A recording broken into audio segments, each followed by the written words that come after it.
अब जाकर भारत के सामने आया है अमेरिका उस मोड में जिस मोड में उसे आना चाहिए था काफी पहले से। जानेंगे क्या हुआ है। वहीं दूसरी तरफ देखने को मिल रहा है कि चाइना को लेकर हेगसेथ ने बयान दिया है कि बहुत बुरा हो जाएगा और अमेरिका के साथ कौन सी डील चाइना ने तोड़ दी है। जियोपॉलिटिक्स में बहुत कुछ चल रहा है, हमेशा की तरह जानने को मिलेगा बहुत कुछ। आइए जानते हैं इन खबरों को विस्तार से। अमेरिका के रक्षा सचिव पीट हेगसेथ ने हाल ही में सिंगापुर में आयोजित सांग्रीला डायलॉग सुरक्षा सम्मेलन में इंडो पैसिफिक क्षेत्र में चीन के बढ़ते प्रभाव के खिलाफ सहयोगियों को मजबूत समर्थन का आश्वासन दिया और उन्होंने क्षेत्रीय देशों से अपनी रक्षा तैयारियों और खर्च को बढ़ाने का आग्रह किया। साथ ही चीन पर आर्थिक निर्भरता के खतरों के प्रति चेतावनी दी। पीट हेगसेथ ने अपने भाषण में कहा कि चीन की सैन्य और आर्थिक दबाव की रणनीति वास्तविक तौर पर वास्तविक और आसन्न खतरा है। उन्होंने ताइवान पर संभावित आक्रमण, दक्षिण चीन सागर में कृत्रिम द्वीपों का निर्माण और लैटिन अमेरिका में बढ़ते प्रभाव जैसे मुद्दों को उजागर किया।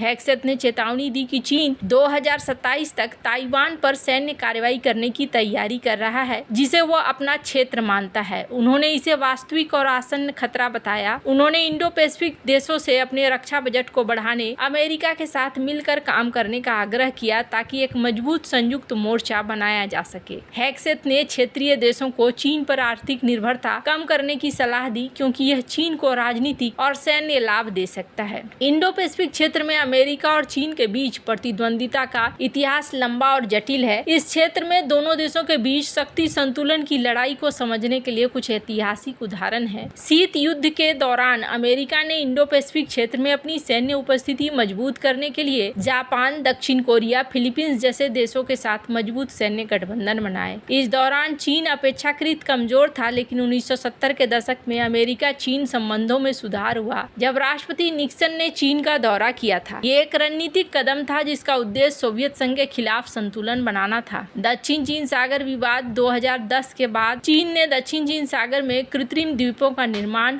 और सैन्यीकरण किया, जिससे वियतनाम, फिलीपींस और मलेशिया जैसे देशों के साथ तनाव बढ़ा। अमेरिका ने इस क्षेत्र में फ्रीडम ऑफ नेविगेशन अभियानों के जरिए चीन को चुनौती दी, जिससे दोनों देशों के बीच तनाव बढ़ा। ओबामा प्रशासन ने पिवट टू एशिया नीति की घोषणा की, जिसका उद्देश्य इंडो पैसिफिक क्षेत्र में अमेरिका की सैन्य और कूटनीतिक उपस्थिति को बढ़ाना था। हालांकि मध्य पूर्व और यूरोप में अन्य संघर्षों के कारण ये नीति पूरी तरीके से लागू नहीं हो सकी। भारत और चीन के बीच लद्दाख में वास्तविक नियंत्रण रेखा पर हिंसक झड़पें हुई, जिसमें दोनों पक्षों के सैनिक हताहत हुए। अमेरिका ने भारत का समर्थन किया और इसे इंडो पैसिफिक रणनीति में एक महत्वपूर्ण साझेदार के रूप में देखा। इंडो पैसिफिक क्षेत्र में चीन की बढ़ती सैन्य और आर्थिक शक्ति ने क्षेत्रीय और वैश्विक शक्ति संतुलन को प्रभावित किया। चीन के पास दुनिया की सबसे बड़ी नौसेना है और वह हाइपरसोनिक मिसाइलों और अंतरिक्ष तकनीकों में तेजी से प्रगति कर रहा है। चीन कई इंडो पैसिफिक देशों का प्रमुख व्यापारिक साझेदार है, लेकिन उसकी बेल्ट एंड रोड पहल को कुछ देशों में रिंग जाल के रूप में देखा जा रहा है। अमेरिका ने जापान, भारत, ऑस्ट्रेलिया और अन्य देशों के साथ क्वाड जैसे गठबंधनों को मजबूत किया है। ताइवान पर चीन का दावा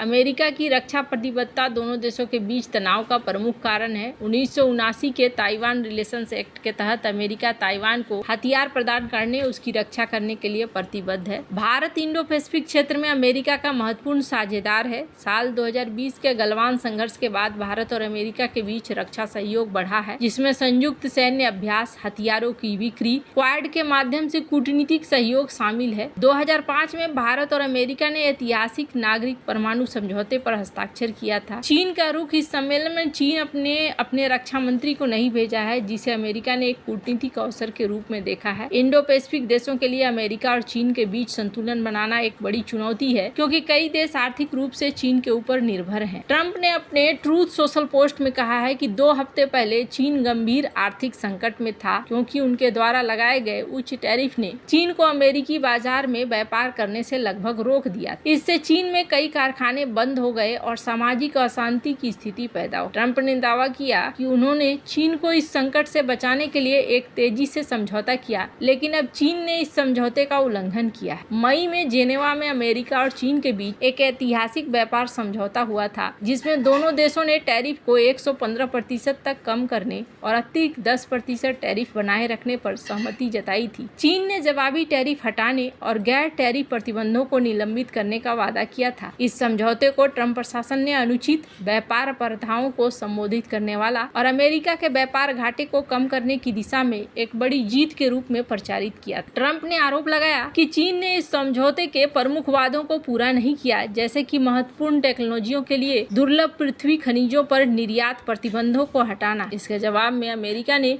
चीनी छात्रों के वीजा रद्द करने, चीनी फर्मों को महत्वपूर्ण टेक्नोलॉजी की बिक्री को रोकने जैसे दंडात्मक कदम उठाए। खैर, अभी की जो परिस्थितियां हैं, उन परिस्थितियों को देखते हुए ऐसा लगता है कि ट्रंप की रणनीति भी है और चुनौतियां भी है। ट्रंप की टैरिफ नीति का उद्देश्य अमेरिकी विनिर्माण को पुनर्जन्म देना और व्यापार घाटे को कम करना है। भारत के लिए अवसर भी है तो चुनौतियां भी है। डोनाल्ड ट्रंप का ये बयान एक बार फिर से चाइना के खिलाफ अमेरिका को दिखला रहा है। हालांकि ऐसा नहीं है कि चाइना ने जवाब नहीं दिया है, चाइना ने यहाँ जवाब भी दिया है और चाइना ने कहा है कि अब ये जो बातें हैं, ये बातें एक तरफा हैं और ये एक तरफा बातें हमारे लिए सही नहीं बैठ रही हैं। अमेरिकी टैरिफ के जवाब में चीन ने भी अमेरिकी कंपनियों को ब्लैकलिस्ट करने का कदम उठाया है और चाइना भी अपना जवाब यहाँ पर दे रहा है। और चाइना का कहना है कि ये जो प्रैक्टिसेस ला रहा है अमेरिका, ये कहीं से भी सही नहीं है। दोनों ही तरफ से स्ट्रॉन्ग स्टेटमेंट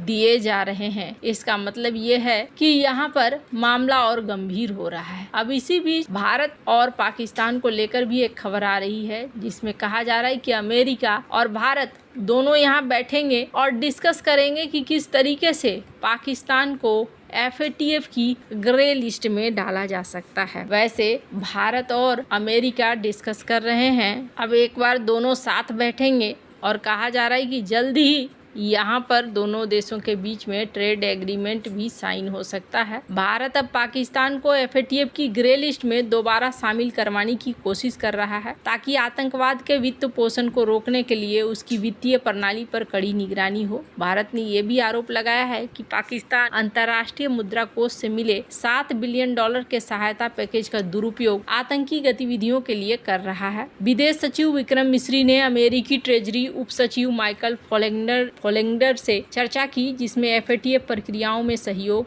अंतर्राष्ट्रीय वित्तीय संस्थानों में समन्वय पर भी जोर दिया गया। भारत ने 23 FATF सदस्य देशों जैसे America, Britain, France, Germany, Saudi Arab, UAE से समर्थन प्राप्त किया है, जो कि पहले ही एक संदेश दे चुके हैं। अब यहाँ पर बैठने के बाद रणनीति देखने की बात होगी, क्या सचमुच में ऐसा होता है। FATF के निर्णय सर्वसम्मति या बहुमत से लिए जाते हैं। भारत को अपने दावों को साबित करने के लिए ठोस सबूत और पर्याप्त समर्थन की जरूरत होगी। तुर्की, चीन और कुछ खाड़ी देशों ने 2022 में पाकिस्तान को ग्रे लिस्ट से हटाने का समर्थन किया था। पाकिस्तान की अर्थव्यवस्था पहले से संकट में है। ग्रे लिस्ट में वापसी से उसकी वित्तीय स्थिति और खराब हो सकती है, जिससे क्षेत्रीय अस्थिरता बढ़ सकती है। भारत को इस जोखिम को संतुलित करना होगा। वैसे आपको क्या लगता है, इन सब मामले में आपकी क्या राय है, कमेंट कर जरूर बताएं। जल्द मिलते हैं अगली वीडियो में नई खबर के साथ।